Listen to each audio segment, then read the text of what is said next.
Hey, what's up everybody? I thought I'd share a little project I'm working on here. This is my 2005 Chevy Silverado Duramax. And what I'm doing in this truck is I'm gonna upgrade the sound insulation in the cab. Where a lot of the noise comes from in this truck is actually kind of right here along the firewall. And you can see Chevrolet has a high density vinyl with a foam like standoff here, insulation. And this is really kind of like the highest quality sound deadening material you can do in a car. And what they've done, it's also a little bit more expensive than just this simply, I don't know, this like composite material fabric stuff that you find in a lot of vehicles. So what they did from the factory is up front here, they put the good stuff where it really matters, where it really needs to go on the firewall, because the engines make most of that noise. But what's bolted to the engine and transmits a lot of vibration and noise too, well, the transmission. So they kind of skipped out doing that, the transmission. And I've noticed that a lot of the noise, the engine and drivetrain noise that comes through the cab kind of comes through this forward portion here, just right from the driver's seats on up. And I really think it's because they kind of skimped out on the insulation here by the transmission, which is bolted to the engine. So what I did was I took out the this like factory composite material that's 20 years old, and it's kind of their inexpensive solution here. And I bought from Boom Mat this under carpet insulation right here. So basically what I'm doing is I'm just upgrading the insulation below the seats, kind of to the standard of what they put on the firewall. So this is a it's like a high density vinyl right here with a foam standoff, which is exactly what we have right here. So anyway, pulled the seats out.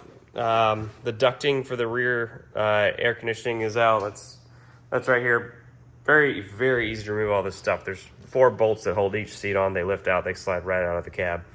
Basically what I'm gonna do here is use some of this, like this is Kill Mat, but this is like a butyl rubber on any like exposed areas that are just like single wall. You want to knock on these. Hear that? Now knock here. That's kind of what you want to do. So you don't have to use, I've seen guys do installations, and yeah, it's really nice if you can put this butyl over the entire cab, but you really don't need to do that. You really just need to get it kind of in the center of some of these like big open panels that are just single wall. You'll see there's little spot welds here. Like that's a rib. There's no, you're not going to change the resonance of that by putting one of these butyl panels over it. It's already good. But any of these big open areas, stick a big patch of this Kill Mat stuff on it, and it'll change the resonance of it and cuts down a lot on the noise and vibration. So anyway, that's kind of where I'm at. I got this all cleaned up, and I'm gonna fit this new insulation, and I'll check back in here in a minute. All right, so here we are with the Kill Mat installed. As promised, I didn't go crazy with it. I didn't cover every square inch, but I did get all the wide open single panel areas. And now when I knock on it, it sounds nice and solid everywhere. No tinny, hollow sound. That's what you're trying to get rid of. So here's how that Boom Mat measures up against the factory insulation.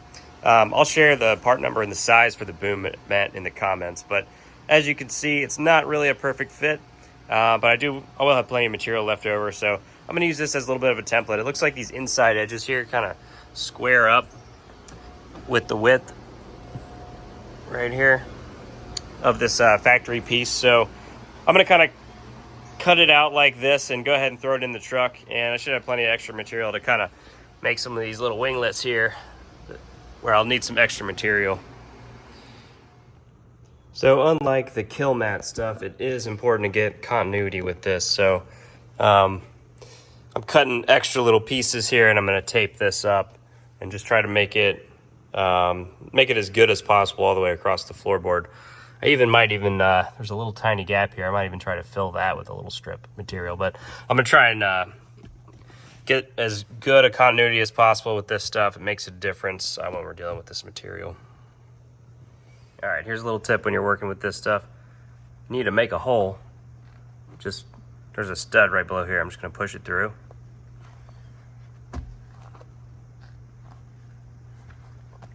and then take my knife and trim the edges around just like that. All right, there it is with the edges trimmed, nice and flush. All right, guys, here is the finished product. This stuff worked pretty well. It was really quite easy to get all these little holes cut and everything pushed down. And I did end up throwing a strip in there at the front, put a piece of duct tape over it. I got these little wings cut on the sides. Got everything to match. So see how it does. All right, pro tip also, by the way, don't be afraid of this thing. This is the ducting for the rear below the seat heat and air conditioning. This thing is all one piece, really. It's got some connections, but it looks like it's kind of been like thermo welded basically right here. So you can't really take it apart, but it comes out just in one piece, and it'll just kind of sits right up in here, lays over everything, and there's a couple of little spots where you just push these little studs through, and it'll hold itself in place.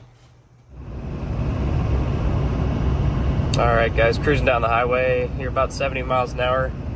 Cab's nice and quiet.